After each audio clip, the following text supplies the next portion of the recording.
les doy la bienvenida a este webinar. Para quienes no me conocen, soy Paola Prada, voluntaria de ACELA y vicepresidenta desde hace 2 años. Mi motivación para estar acá y pertenecer a CELA radica en la experiencia personal que tuve con mi padre que vivió con ELA también. Para mí es muy importante estar acá el día de hoy con ustedes y tener este tipo de espacios. El día de hoy tenemos un taller muy bonito que se llama Bienestar Emocional en la ELA, taller para pacientes y cuidadores. Y creo que todos los que estamos acá conectados sabemos que cuando la ELA llega a la vida de una persona, tenemos innumerables preguntas y emociones que no sabemos cómo gestionar y que nos suelen abrumar. Entonces, el día de hoy tenemos el apoyo de Carolina Echeverry, terapeuta especializada en biosanación emocional, quien nos va a impartir este taller. Les pido que aprovechen este espacio, ya sea en compañía de sus familiares o de manera individual. Cualquiera de las dos maneras está bien. Y al final tendremos un espacio para preguntas relacionadas también al taller. Entonces, Carolina, te doy la bienvenida y te doy la palabra. Hola nuevamente para todos. Quería agradecerles por este espacio y por la disposición de tiempo. Sé que es retador, por lo mismo y tanto quiero darles las gracias por permitirme estar acá.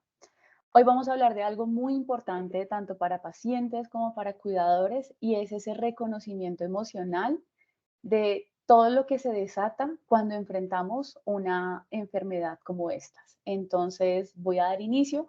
Por favor, me cuentan si ven mi presentación. Ya en unos instantes la estaré compartiendo.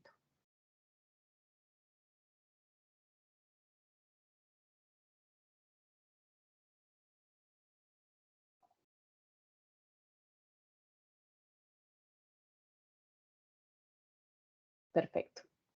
¿Me podrían, por favor, confirmar si la están viendo? Sí, Carolina, ahí está perfecto. Listo. Bueno, entonces bienvenidos a este espacio de conciencia, como lo decía Paola, llamado Bienestar Emocional en la ELA, taller para pacientes y cuidadores. Por favor, les pido que abran sus mentes, sus corazones y que estén dispuestos a recibir probablemente información nueva o la reiteración de información que quizá ya hayan escuchado en su mente y en su corazón. Es un espacio de gratitud, es un espacio de compartir mutuo, porque así como yo aprenderé de ustedes, espero sembrar en ustedes la semilla de la conciencia de lo que se requiere gestionarse correctamente a nivel emocional. Así que más que bienvenidos. Vamos a iniciar por unas cortas definiciones. ¿Quién es un paciente? Según la RAE, paciente es aquella persona que padece una condición física, corporal u emocional, especialmente quien se halla bajo atención médica. Pocas veces tenemos la particularidad de definir a la vez quién es un cuidador. Un cuidador es aquella persona que se encarga de velar por el bienestar, no solamente físico, sino mental y emocional, también económico, de una persona que tiene a su cargo, una o varias personas. ¿Cómo lo hace? Entregando su amor, su paciencia, su tiempo y su dinero a esta causa. Usualmente, el cuidador natural de todos nosotros es nuestra madre o quien funge las funciones de esta mamá. ¿Qué sucede cuando por diversas razones nos convertimos en cuidadores? Ya sea por amor, por entrega, por afecto o por motivos ajenos, propios a nuestra voluntad, ¿verdad? Ya sea por compromiso, por obligación, por imposición, por costos o porque sencillamente no hay otra persona que se haga cargo de la situación. Todo nuestro espectro cambia, empezando por la salud mental, física y emocional, tanto del paciente como el cuidador. Esto tiene un impacto muy grande a nivel sistémico porque cambia el tiempo, cambia el dinero, cambia el propósito. Si es una familia, por ejemplo, que tenía un propósito fijo, con la llegada de ella, por supuesto que cambia el propósito, cambia el entorno, la preparación. Nunca estamos preparados, yo creo, para afrontar una noticia como estas. Por lo cual, esta charla tiene como finalidad fundamental entregarles hoy herramientas de gestión emocional, tanto a pacientes como a cuidadores. ¿Para qué? para que en el día a día puedan ser aplicadas, puedan ser interiorizadas. Es súper importante que se puedan darse el permiso, perdón, de estar atentos de corazón, de mente y de alma, porque la idea es que hoy se lleven lo mejor. Cada uno de ustedes se lleve lo mejor de lo que hoy se les está entregando como herramientas. Importante frente a esto que les estoy diciendo, por favor no me crean nada. Nada es nada. Yo les voy a pedir que sean ustedes mismos testigos en primera persona del inmenso poder que tiene el hacernos cargo de nosotros mismos, perdón, a nivel emocional. Esto es súper importante. Es una responsabilidad que no podemos ni debemos delegar en alguien más, porque la otra persona no tiene cómo complementar esta tarea que es sí o sí de cada uno. En la ruta del día de hoy va a estar acompañada de 3 estaciones importantes. Digamos que lo hemos dividido de esta manera para poder entrar de manera sistémica en lo que se refiere a gestión emocional. Entonces, la primera ruta, la primera estación como tal es la presencia. Vamos a hablar de qué es la presencia. ¿Cómo puedo aplicar la presencia en mi vida? La segunda estación es el inconsciente y el consciente, una parte de nuestra psique que tiene muchísima relevancia en estos procesos que cada uno de ustedes están viviendo. Y finalmente la autoobservación. Entonces, nuevamente, bienvenidos. ¿Qué es la presencia? Estar en presencia implica mover el foco. Es como cuando uno tiene una lámpara que está mirando por la ventana hacia afuera. Estar en presencia es devolver ese foco para que me ilumine a mí. Estar en presencia implica mirarme hacia adentro. Y esto solo lo puedo lograr estando en el ahora, en la presencia absoluta de este instante sagrado. ¿Qué es el presente? Es un momento exacto y primordial para vernos, pero sobre todo para sentirnos, para comprendernos. Es la única línea del tiempo donde ocurre la magia, donde realmente se dan los cambios. Es la única línea del tiempo donde yo puedo cambiar muchas cosas de mi realidad. Entonces, quiero que en este instante cada uno de ustedes en un ejercicio interior revise en dónde están sus pensamientos actualmente. Cuando hablamos de pasado y de futuro, sentimos que son dos líneas del tiempo muy distantes, pero resulta que pasado fue lo que sucedió hace probablemente 5 minutos y futuro es lo que va a suceder dentro de 2 minutos, 5 minutos, 1 hora. Entonces, fíjense que son líneas de tiempo en las que usualmente vivimos queriendo controlarlas y donde claramente no hay control de nada. Por lo cual, presente es atender a esta pregunta fundamental. ¿En dónde están sus pies en este momento? Quiero que en este instante se miren sus pies. ¿Dónde están? Si sus pies están aquí acompañando a su cuerpo que está auditivamente como un buen espectador, estando atento y escuchando a lo que yo estoy diciendo, quiere decir que me están acompañando en esta charla. Quiere decir que están aquí. Si su cuerpo está aquí conmigo en este instante a través de la virtualidad, quiero que por favor revisen si el cuerpo está acá, ¿dónde están sus pensamientos? Los seres humanos tenemos más de 60.000 pensamientos al día. Alcáncense a imaginar la cantidad de rumiación mental, es decir, de ruido mental que esto genera. Hace poco leía un estudio del New York Times el año pasado en el que un científico de la Universidad de Harvard, si no estoy mal, hablaba que tener pensamientos rumiantes en exceso equivale a darle aproximadamente entre 30 y 60 vueltas a una cancha de fútbol americano. Es por ello que usualmente las personas puede que no tengan una actividad física extrema, pero que al final del día se sientan totalmente agotados y drenados. ¿Por qué? Porque para el cerebro es real el cansancio. Ha estado todo el día produciendo una maquinaria de pensamientos de los cuales probablemente ninguno tiene el control. A esto se le suma la era en la que vivimos. Vivimos a contrarreloj. Vivimos en la era de la inmediatez, del miedo, la del vivir corriendo para alcanzar el éxito. ¿Y esto a qué ha conllevado? Se nos ha entrenado desde muy niños en el hacer para aparentar, para encajar en un sistema que sí, tiene sus grandes ventajas, pero este hacer y hacer lo que hace también es desconectarnos de nuestro propio ser, de nuestra esencia. Entonces, pregúntense por favor en este momento, ¿qué tan vacía se siente esta existencia al día de hoy? Y la idea es que este momento que tenemos de conexión virtual no sea un momento de depresión, ni de tristeza, ni de ahondar en la rumiación por la culpa, ¿verdad? Sino que sea un espacio de introspección. Y claramente las introspecciones son incómodas, pero supremamente necesarias para empezar a hacer los ajustes de la vida que realmente cada uno merece. Así que un ejemplo de presencia puede llegar a ser el contemplar una flor, el contemplar el paisaje, lluvioso, como el día de hoy en Bogotá, caluroso. Yo quiero que, por favor, activen sus micrófonos y en un breve espacio de tiempo me cuenten si hoy cada uno de ustedes ha tenido la oportunidad de apreciar tan siquiera el cielo en la medida de sus posibilidades físicas. Los escucho. No los puedo ver porque tengo la presentación, pero los escucho. Quiero Si que me quieren, van cuenten. levantando la mano y les voy dando micrófono porque por lo que es un webinar no están los micrófonos Ah, perfecto. disponibles. Sí, Listo, perfecto. le doy la palabra a Damaris. Listo. Hola, Damaris.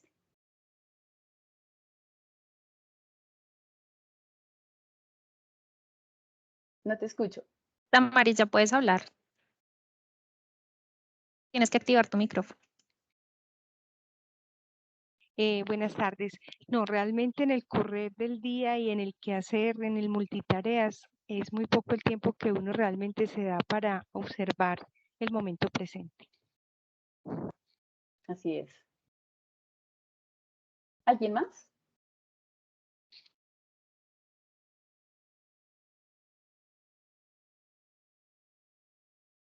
Continuamos entonces. ¿Por qué les hago esta pregunta? Creo que tenemos un par de personas, Cristina, Olaya. Listo. Adelante, Cristina.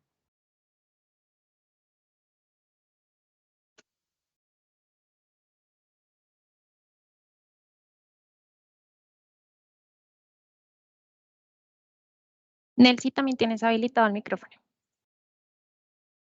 Ok, listo, buenas tardes y muchas Hola. gracias.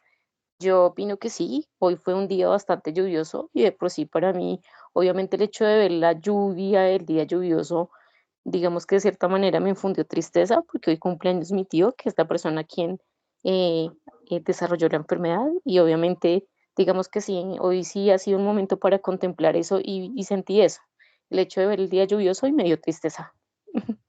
Te comprendo. Muchas gracias por tu aporte. ¿Alguien más, Paola?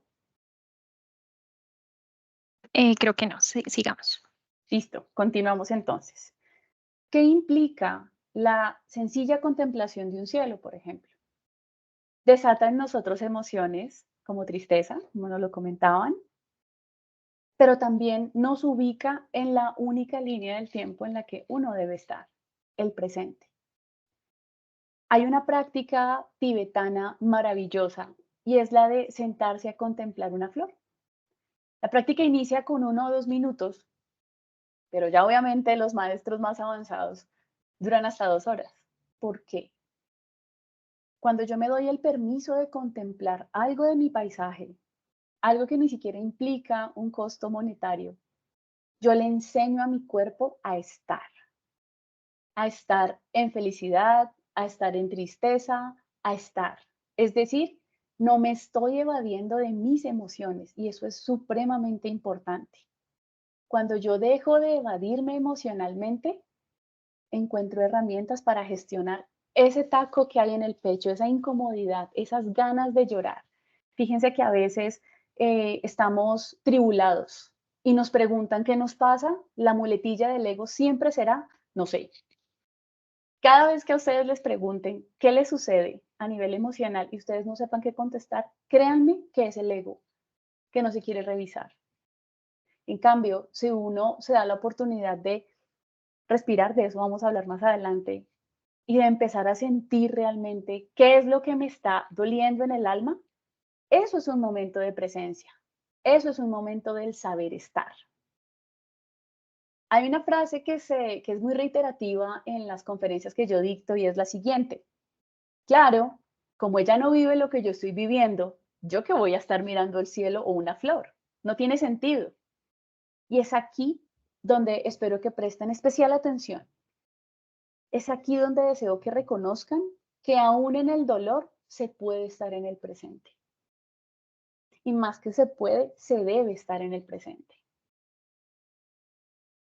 Es importante, muy importante, frente a esto que les acabo de explicar, prestar atención al patrón de pensamiento repetitivo, a la batería de pensamientos que yo tengo todo el día en mi cabeza, a lo que le llamamos los terapeutas pensamientos rumiantes.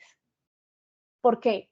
Porque de toda esa batería que hay en mi cabeza, de toda esa conversación interna, es de donde nace mi sistema de supervivencia. Es de donde nace mi necesidad de estarme defendiendo. Fíjense que los seres humanos nunca reaccionamos ante la acción de la otra persona, sino ante lo que hay codificado en nuestro interior frente a esa acción. Es decir, sé que es un poco confuso. Uno usualmente cuando tiene una discusión con alguien, a veces uno no entiende por qué esa persona reaccionó de manera tan desproporcionada al hecho de lo que yo estoy hablando con ella. Y es ahí donde quiero que reconozcan que en esa persona, de forma inconsciente, ya vamos a hablar qué es eso, se activó una batería de recuerdos, de situaciones y de momentos. Fíjense que a veces estamos transitando episodios de ansiedad sin saberlo y no es sino que alguien nos diga algo pequeño para estallar desbordadamente. Por eso es tan importante estar muy atentos a qué baterías de pensamiento, a qué pensamientos están rondando en su cabeza y cómo ellos conectan con esas sensaciones de incomodidad en el cuerpo. La mente no es solamente un patrón de pensamiento, la mente es la raíz de la emoción. Y la raíz de la emoción es lo que compone mi realidad externa. Es imposible separar el pensamiento de la emoción y del cuerpo. Noten ustedes, por ejemplo, cuando hay situaciones incómodas y difíciles, algunas personas, su centro emocional es el estómago. Entonces el estómago se vuelve un parque de diversiones. Otras personas es la garganta, no pueden hablar, se cierran. ¿Por qué? Porque nuestra percepción de la realidad está cargando de emoción nuestros pensamientos. Somos lo que pensamos.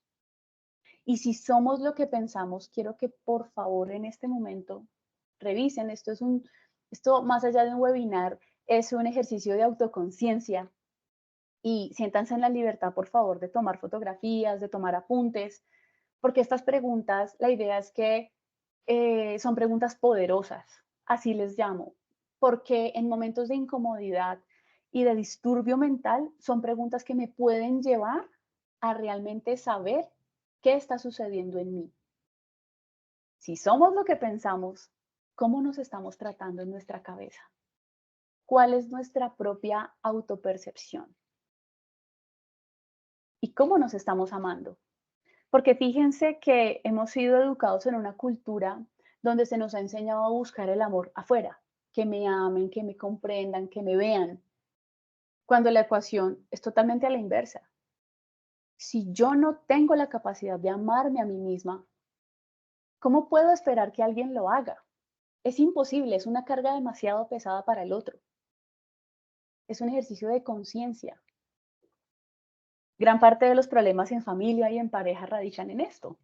Esperamos que la otra persona haga lo que claramente nosotros no estamos atendiendo de parte nuestra. Cuando hablamos de pensamientos, estamos hablando de presente, siempre, por favor.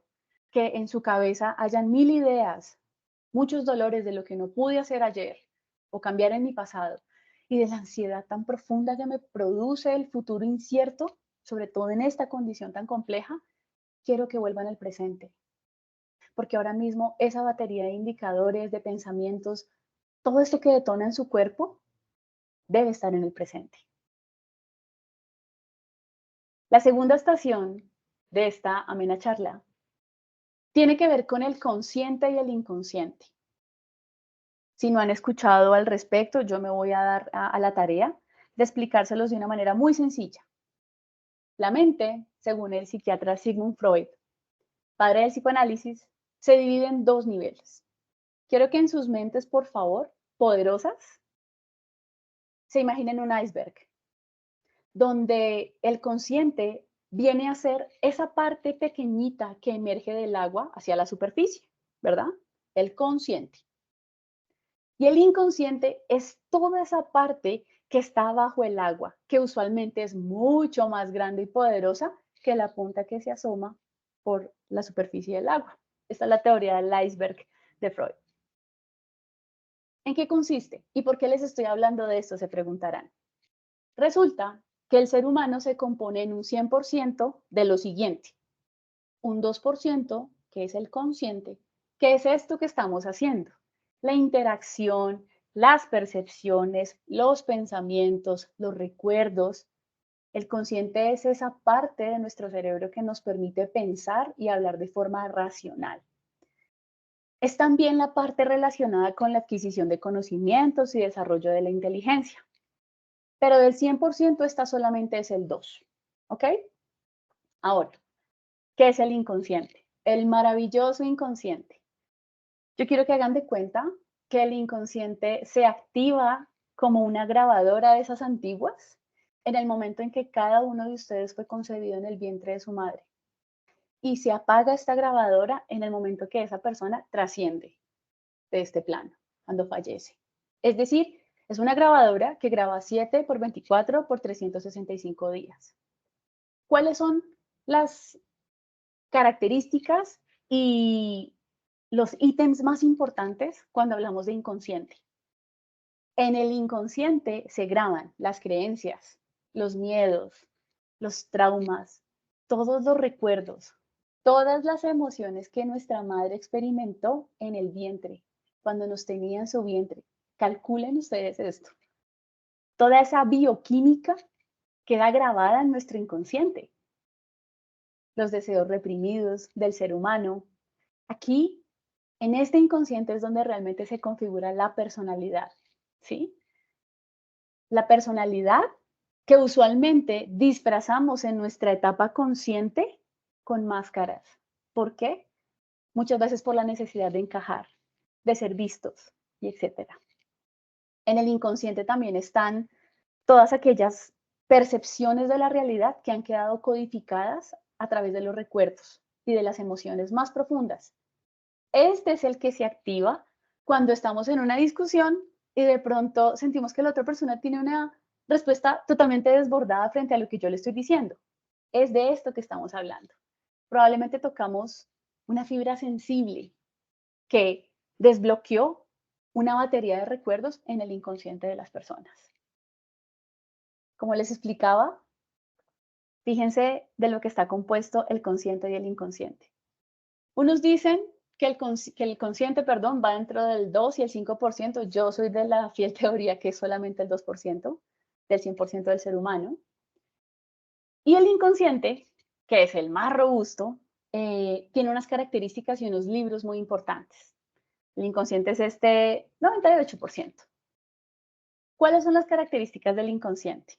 Y en esto quiero que se den el permiso de disfrutar la información que van a recibir. Para el inconsciente, es decir, para ese 98%, el otro no existe. Es decir, no hay dualidad ni polaridad, no hay separación. Es decir, que cuando uno juzga a otra persona o una situación o evento, para el inconsciente es real que nos estamos juzgando a nosotros mismos, porque para él el otro no existe.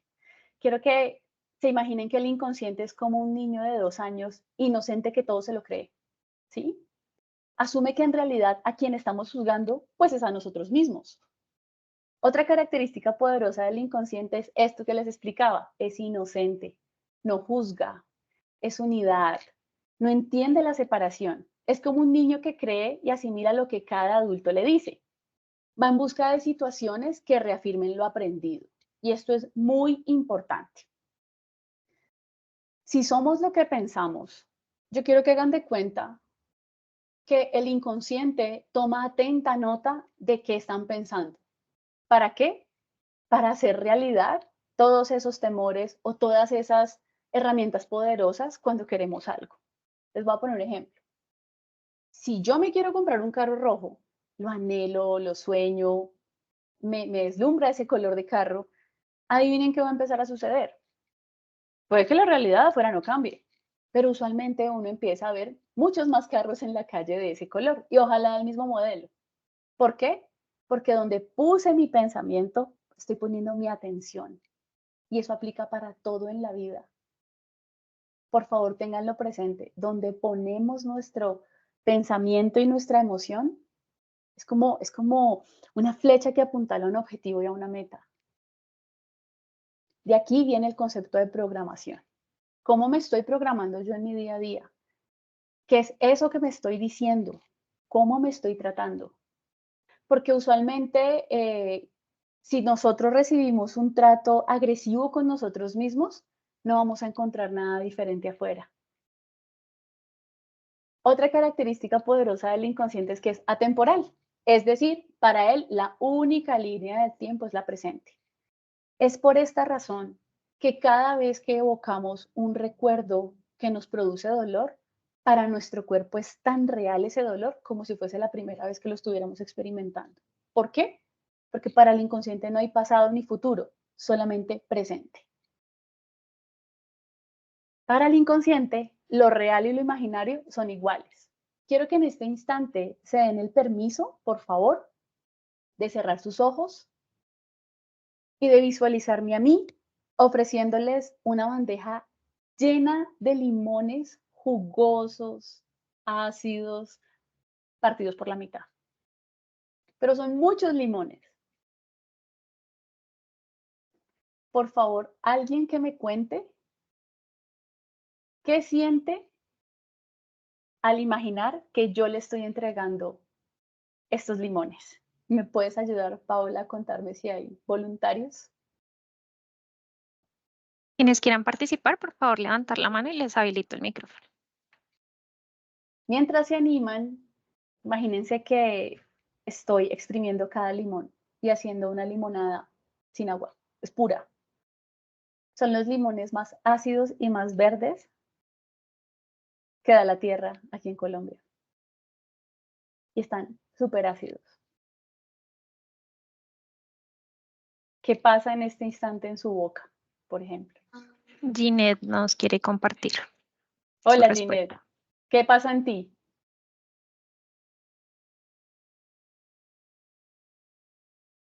Te escucho. Habilita tu micrófono, Ginette. Hola, buenas noches. Hola, Ginette. Muchísimas gracias por aportarnos todos estos talleres que son tan importantes para nosotros. Con gusto. ¿Qué sentí yo? Cerré los ojos y te imaginé ahí con la bandeja de limones y se me hizo agua la boca. Muchas gracias. ¿Qué me sucedió? Muchas gracias. Como pueden sentir, porque Esperanza realmente... también nos quiere compartir Dale, su... Esperanza, por supuesto. ¿Qué sentiste? Hola, buenas noches. Hola. Muchas gracias por la oportunidad. Pues sentí lo mismo de la señora que habló ahorita. Me imaginé lo mismo y sentí la boca llena de agua, pero a la vez sentí como el ácido del limón. Esa fue mi sensación. Perfecto. Muchas gracias, Esperanza. ¿Alguien más, Paola? No. Listo. Esto era lo que quería a modo de ejemplo vivencial. Este sencillo ejemplo nos demuestra el poder tan importante de las percepciones para el inconsciente. Para él fue real. Fue tan real que yo les estuviese ofreciendo esta bandeja de limones que generó una reacción inmediata en el cuerpo. Emitió una señal cerebral para que nuestra boca empezara a salivar. Es decir, no necesitaron ver el limón frente a ustedes. Por eso esta característica del inconsciente es tan importante, porque él no distingue la realidad de la imaginación. Sus cuerpos lo experimentaron. ¿Se acuerdan al inicio cuando les decía que no me creyeran nada? que se dieran el permiso de experimentarlo, todo eso tiene que ver con esto. Ahora, el pensamiento se traduce de forma biológica y provoca un síntoma, por lo que una solución simbólica puede ser muy real. Esto fue simbólico. Aquí quiero que se den el permiso de interiorizar algo que les voy a decir a continuación, y es que la realidad es absolutamente neutra, solo que cada persona la percibe de una manera diferente. Ante un mismo conflicto, dos personas pueden interpretar algo completamente distinto. Y una persona de ese conflicto puede decir, esto no me corresponde, pero la otra parte se puede ir muy aireada. ¿Por qué? Porque algo conectó en su inconsciente. Para esa persona fue real la agresión. En el inconsciente, aparte de estas características poderosas, hay 3 libros importantísimos. El primero de ellos es el transgeneracional. ¿Se acuerdan cuando les decía que en el inconsciente queda grabada toda la memoria de lo que vivía nuestra madre cuando nos tenía en el vientre?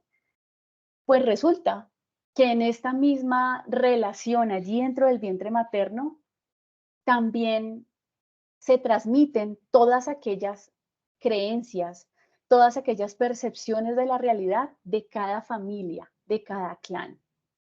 No solamente eso. Otro libro del inconsciente es el proyecto sentido. ¿Qué pasa? Cada ser humano, al momento de ser concebido para venir a este plano, tiene un propósito, ¿sí? Y digamos que la realización de la vida como tal es estar en búsqueda de ese propósito, ¿sí? Es poder hacer match con ese clic, con ese propósito. Y otro libro importante del inconsciente es la edad actual, todos los sucesos, los eventos que marcan nuestra vida actual. Entonces, aparte de tener características importantes, uno siempre tiene que poner una especial atención en los libros del inconsciente, transgeneracional, proyecto sentido y edad actual. ¿Para qué toda esta información? Se preguntarán ustedes. Todo esto nos ayuda a comprender de qué estamos hechos, por qué creemos en lo que creemos, por qué hemos vivido de X o Y manera. Les voy a hacer una pregunta. No es necesario que la contesten, solo quiero que se la contesten a ustedes mismos. Fíjense, por ejemplo, en las tradiciones familiares de Semana Santa. Hay personas que atienden a la Cuaresma, pero hay familias que no lo hacen. Entonces, fíjense que son percepciones muy distintas de un mismo evento. Unas personas asisten a los actos religiosos, otras personas lo viven de una manera diferente. A esto me refiero. Esta última estación, que siento que es la estación que está llena de aplicabilidad. Digamos que las dos primeras, preguntas poderosas, pero más de conceptos.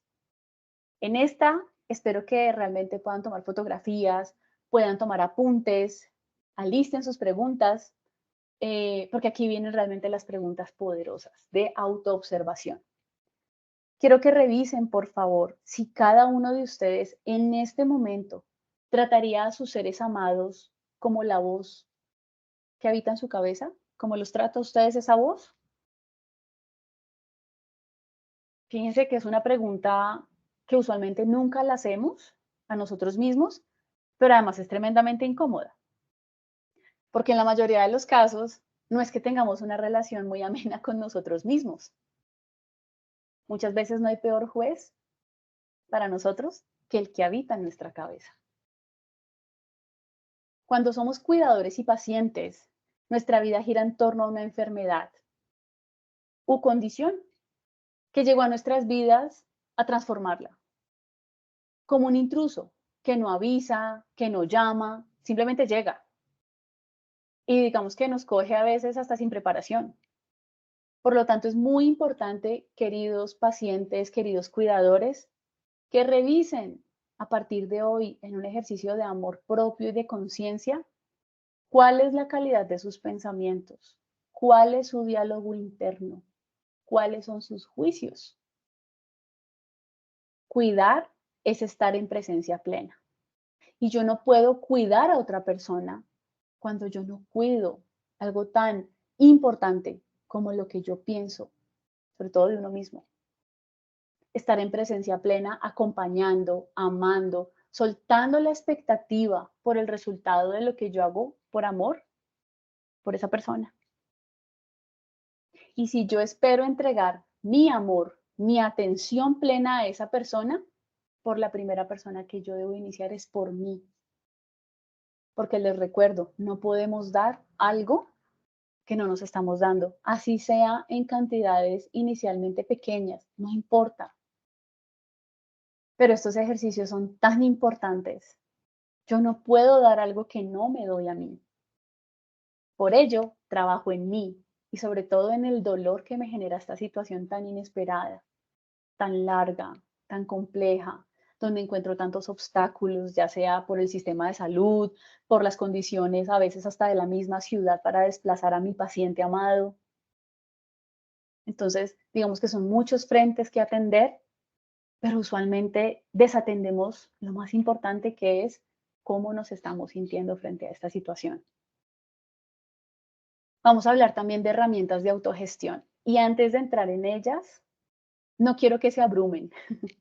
Es importante tener en cuenta, esto es como un aviso, como un disclaimer. Aquí es importante tener en cuenta que el solo hecho de iniciar con una de las que les voy a entregar es un primer gran paso.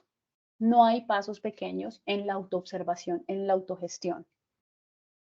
Es importante porque ese solo acto de conciencia me lleva a la atención plena, me lleva a la toma de conciencia. Es decir, no necesitan hacerlas todas, porque sé que de esto hay mucha información en redes y a veces es abrumador.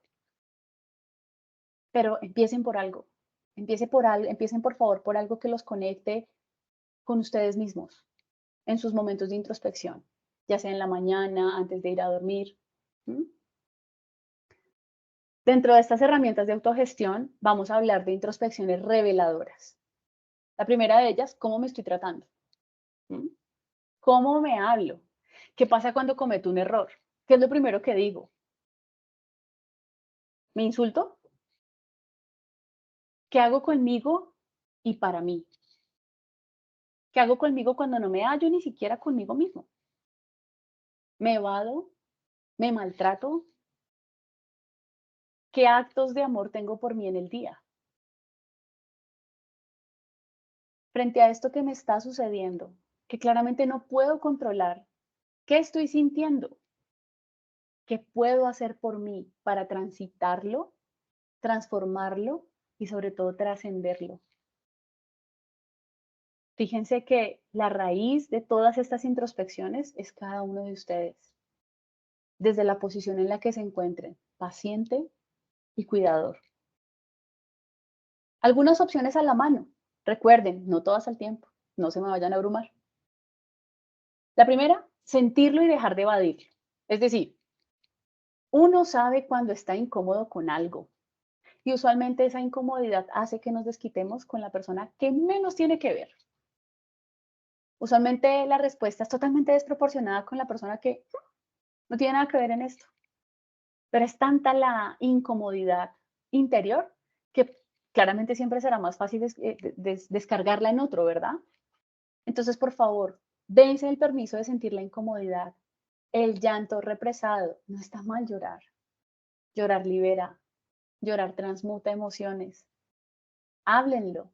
Pónganle un nombre a eso que están sintiendo. Usualmente vamos por la vida con el sin nombre. ¿Qué te pasa? No sé. Traten de ponerle un nombre. Tengo rabia, tengo miedo, esto me produce tristeza, me produce asco o alegría. ¿Quién dijo que uno no puede llorar de alegría? Otra opción a la mano es escribirlo. Hay estudios que demuestran que cuando tomamos cierto tiempo al día para escribir, conectamos nuestro cuerpo físico con el inconsciente. Cuando esto se hace una práctica habitual, ustedes se van a dar cuenta que en la lectura de lo que han escrito, van a reconocer cosas que ni siquiera habían pensado. ¿Por qué? Porque están dándole permiso a ese inconsciente de expresarse. Acuérdense, para el inconsciente todo es real. Y si yo me estoy dando el permiso de plasmar en un papel lo que está pasando en mi cabeza, para el inconsciente es real que eso está saliendo de mí y me descargo, me doy ese permiso. Otra herramienta importantísima es hablarlo. Y quiero que revisen del dolor que están cargando, de las preocupaciones que están cargando, cuánto permiso se dan para hablarlo y también para escucharlo. Es decir, todo esto de que me habla, me gestiono y me doy el permiso de ser prácticamente un terapeuta conmigo mismo. Todos aquí conocemos la realidad del sistema de salud colombiano. Todos sabemos aquí que es casi que un lujo acceder a programas de salud mental, llámese psicología, terapia, psiquiatría, etc. Entonces, estas son herramientas que son gratuitas, que pueden hacer con ustedes mismos. Hay una opción que me parece fundamental y más cuando se transita el ELA, es pedir ayuda. Es identificar las redes de apoyo donde yo me pueda sentir cobijado o cobijada. Y si no encuentro una disposición, ¿qué tal que en mí nazca una sed de liderazgo para establecer una? En las peores circunstancias del ser humano es donde surgen muchas oportunidades de transformación. Si no tengo una red de apoyo a la mano, me doy el permiso de establecer una. No necesito más que la voluntad por servirme a mí, por servirle a mi paciente y a la comunidad que adolece de estas redes. Sé que aquí hay personas conectadas de todo el país y de verdad no saben cómo agradezco este tiempo importante que están tomando para tomar conciencia de cómo se están sintiendo. Es importante pedir ayuda, porque cuando yo acudo a una red de apoyo, me siento cobijado, pero también potencializo mis habilidades. Hay habilidades que están dormidas en nosotros y solo afloran cuando estoy en la crisis. Aquí también es muy importante lo que les explicaba hace un momento. Frente a estas redes de apoyo, prestar especial atención a los juicios mentales que habitan en cada uno. ¿Por qué? Porque puede que yo tenga la mejor iniciativa para establecer una red de apoyo o para ser parte de una. Pero ¿qué pasa si en mi cabeza, en mi mente todo el tiempo hay juicios? No soy suficiente, yo qué voy a hablar eso, yo no tengo el liderazgo. Y entonces, ¿qué sucede? Me ensimismo nuevamente. Para el cerebro, el miedo es una emoción adictiva y siempre va a estar constantemente buscando oportunidades que le reafirmen que es bueno vivir en miedo. Estas preguntas van más allá de un ejercicio de conciencia. Es un ejercicio total de amor propio. ¿Qué puedo hacer por mí aún en medio de este caos? Porque cosas, acciones, momentos, puedo estar agradecido o agradecida aún en medio del caos. Y sé que esta en específico es muy incómoda, porque hay tanto dolor que ocupa todo el espacio de mi corazón, de mi alma, de mi mente. Pero olvidamos que aún en este caos de esta enfermedad, yo puedo estar agradecida por algo hoy. Hay personas, y me parece una práctica reveladora, sobre todo en momentos de crisis, que llevan un diario de gratitud y se dan el permiso de escribir 5 cosas. Ni siquiera tienen que ser materiales. Un diario de gratitud consiste en plasmar lo siguiente, sobre todo cuando la vida es un reto. Me doy el permiso de agradecer que hoy puedo parpadear, que hoy puedo respirar. Me doy el permiso de agradecer a mi cuidador su presencia. Me doy el permiso de agradecer a mi paciente porque cada día me enseña una maestría de vida diferente que no aprenderíamos en ninguna universidad. Aquí hay un ítem también muy importante y es la empatía por el otro. ¿Por qué? Cuando hay crisis, hay demasiados juicios, hay demasiadas culpas. Lo que yo debí haber hecho y no hice, lo que tú debiste haber hecho y no hiciste. La empatía es darme el permiso de ponerme no solamente en los zapatos del otro, sino caminar esos zapatos. Y esto va hilado a la coherencia. ¿Qué tan coherente estoy siendo yo en mi vida entre lo que pienso, hago y hablo? ¿Soy coherente conmigo misma? Porque difícilmente podríamos serlo con el otro, ¿verdad? Ahora, esta pregunta incómoda. ¿Cómo puedo aceptar lo que estoy viviendo? ¿Cómo puedo aceptar esto que llegó a mi vida de una manera inesperada y me ha producido tanto dolor? Hay una corriente preciosísima creada por un psicólogo colombiano, Gerardo Schmelding, que habla de la aceptología. Esto es una muy importante herramienta de conciencia. La pregunta del millón: ¿cómo suelto las situaciones que me perturban, que me amargan, que me duelen? ¿Cómo suelto eso en mi cabeza? Aceptando la situación que estoy viviendo. Ese es el primer paso. Y aceptar no quiere decir me resigno. No. Aceptar quiere decir acepto. Así de sencillo. Suena sencillo, ¿verdad? Sé que no lo es. Pero una vez que yo acepte mi situación, dejo de luchar en contra de ella. Porque cuando yo lucho en contra de esa aceptación, invierto tiempo, recursos, energía que me desgasta, tratando de cambiar algo que claramente no puedo controlar ni cambiar. En cambio, cuando me doy el permiso, aún con el dolor, de aceptar esto que estoy viviendo, es como si el inconsciente hiciera esto. Lo acepto y empiezo a fijar mi mirada en todo aquello que le pueda aportar a esta aceptación.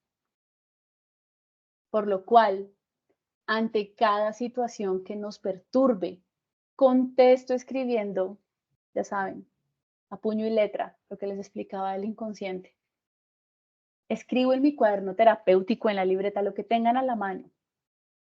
¿Cómo puedo yo afrontar esta situación? ¿Qué es lo que debo aprender de esta situación? Y en estos ejercicios, por favor, la mente va a querer contestar a través del ego, del dolor. Permítanse un espacio para contestar desde el corazón. Lean la respuesta porque los va a aterrar. Se los digo hoy. Dense el permiso de preguntarse, escribiendo, ¿qué es lo que debo aprender de esta situación? ¿Cómo puedo seguir viviendo una vida con ella? ¿Cómo puedo vivir como cuidador de un paciente con ella? Y sobre todo, ¿qué no estoy aceptando? Y son preguntas dolorosas, son preguntas retadoras. Siéntanse en la libertad de llorar mientras las contestan, de gritar, dense el permiso de sentir para que esa emoción se libere y puedan ver las cosas desde una perspectiva diferente. ¿Qué es lo que qué es lo que me pide la vida hacer en este momento trascendental? ¿Qué debo dejar de hacer? ¿O qué debo hacer? Porque una vez que yo acepto mi situación, me enfoco y la batería de mis pensamientos se enfoca en qué podría dejar de hacer o qué debería hacer. ¿Para qué estoy viviendo esto en este momento de mi vida? ¿Cómo le puedo comunicar a mi cuidador lo que requiero si no me entiende? Sobre todo en procesos avanzados donde la comunicación se deteriora a tal punto que realmente es muy complejo. ¿Cómo puedo yo, antes de que eso suceda, establecer una batería de herramientas para podernos comunicar?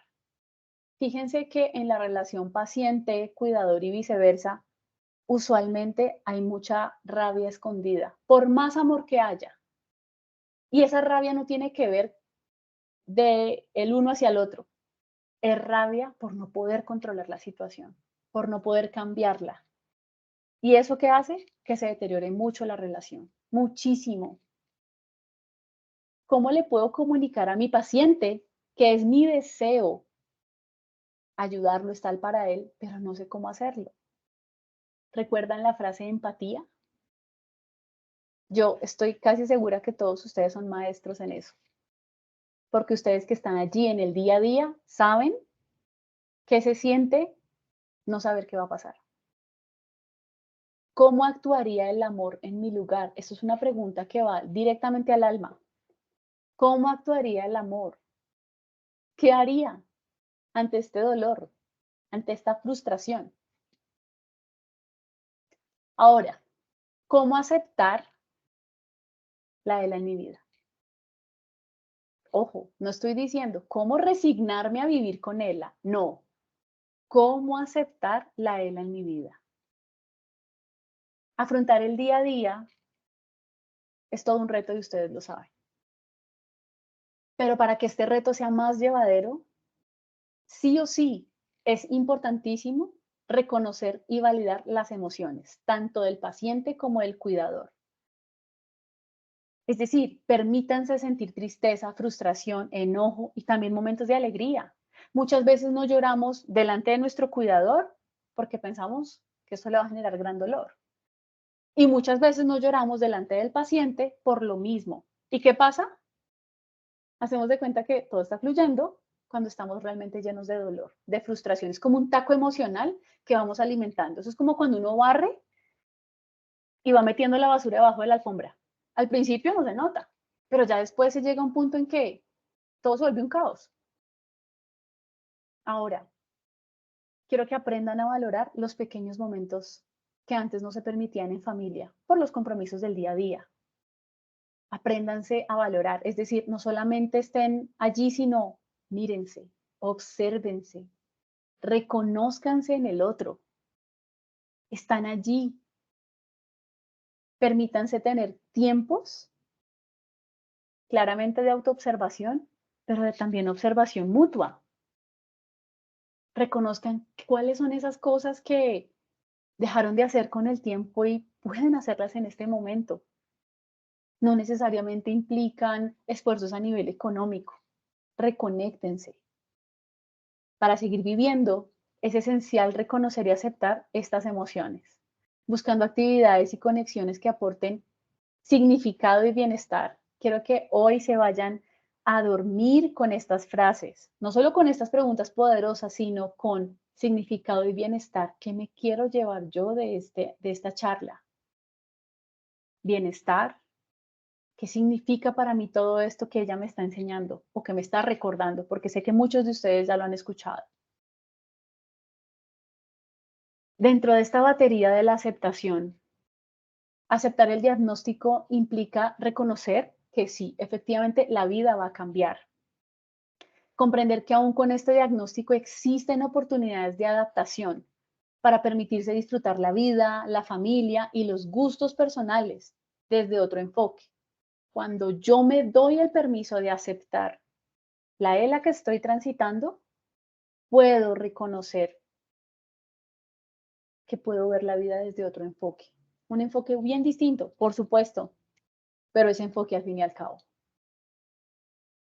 Frente al manejo del paciente, es importante en la medida de lo posible distribuirse las tareas en todos los miembros del hogar de manera equitativa para que haya un equilibrio entre la vida personal del cuidador principal, pero también del paciente. ¿Por qué?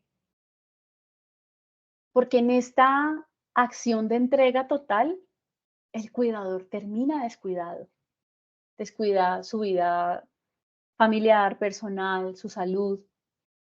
Entonces, es importante que seamos empáticos y nos comprometamos todos como familia para que haya un equilibrio. Complejo, por supuesto, pero es importante hacerlo. No sé si han escuchado esta frase del cuidador quemado. Tiene todo que ver con esto, con lo que esa persona ha desatendido por estar en amor para otra. Es decir, es centrar el enfoque en lo que aún es valioso y posible para el cuidador y para ese paciente, para la familia como tal. Frente a las emociones del cuidador, por favor, permítanse sentir y expresar las emociones. Si hoy este cielo gris les recordó a sus familiares que han trascendido, dense el permiso de llorar. Vivimos cerrados pensando que los procesos de duelo son como una escalera a la que hay que llegar a una meta. Los procesos de duelo y los procesos emocionales son una montaña rusa llena de curvas, de subidas, de bajadas. Entonces, sean compasivos con ustedes mismos. Permítanse llorar o permítanse alegrarse por los recuerdos de esa persona. Por favor, distribuyan las cargas con otros miembros de la familia. Pidan ayuda. Yo sé que esto a veces cuesta. Usualmente la persona que sabe dar en demasía le cuesta muchísimo recibir, muchísimo. Y en el recibir, la primera fase es pedir ayuda. En la enfermedad encontramos siempre personas que no sabíamos que nos ofrecían su apoyo o cariño. Amigos, vecinos, familia. También es importante no perder la individualidad. Fíjense que a veces nos identificamos como mucho gusto, soy el cuidador de. Perdemos nuestra identidad, ¿verdad? Es importante continuar realizando sus hobbies o sus tareas, aún sabiendo que el tiempo disponible será menor. Sí. Les doy un ejemplo. Soy cuidador, pero si yo me puedo dar el permiso de redistribuirme unos minutos para mí en el día para respirar, para saber qué me pasa, créanme que va a ser muchísimo más beneficioso mi presencia y mi tiempo para con el paciente.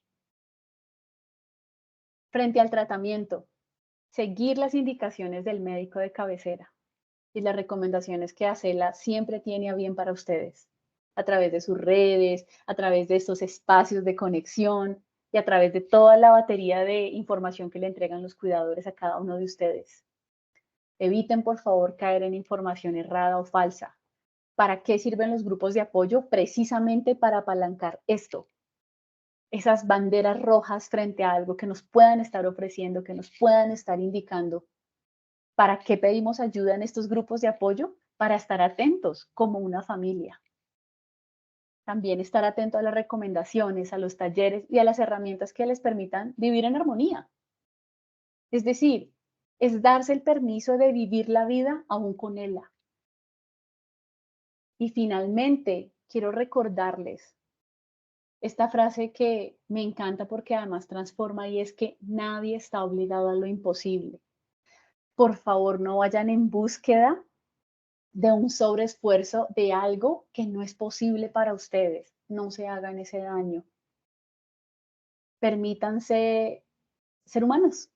Permítanse cometer errores. Permítanse sentir dolor. Permítanse sentir todo lo que sus emociones tienen para ofrecerles. Ellas están allí, no como ese amigo incómodo. Ellas están allí tocando la puerta de ustedes para que les permitan conocerlas y trascenderlas. Para eso ellas vienen a sus vidas. Muchísimas gracias. Muchas gracias, Carolina, por tu Gracias. apoyo, por esta importante charla y por este espacio tan seguro y tan importante que por los comentarios veo que fue bastante agrado para todos. Me Muchas despido de gracias. todos y ya saben que estamos para apoyarlos. Siempre el canal de comunicación es voluntaria. Gracias. Que tengan buena noche. Feliz noche. Muchas gracias por permitirme entrar en sus casas y en sus corazones hoy. Feliz noche para todos. Un abrazo.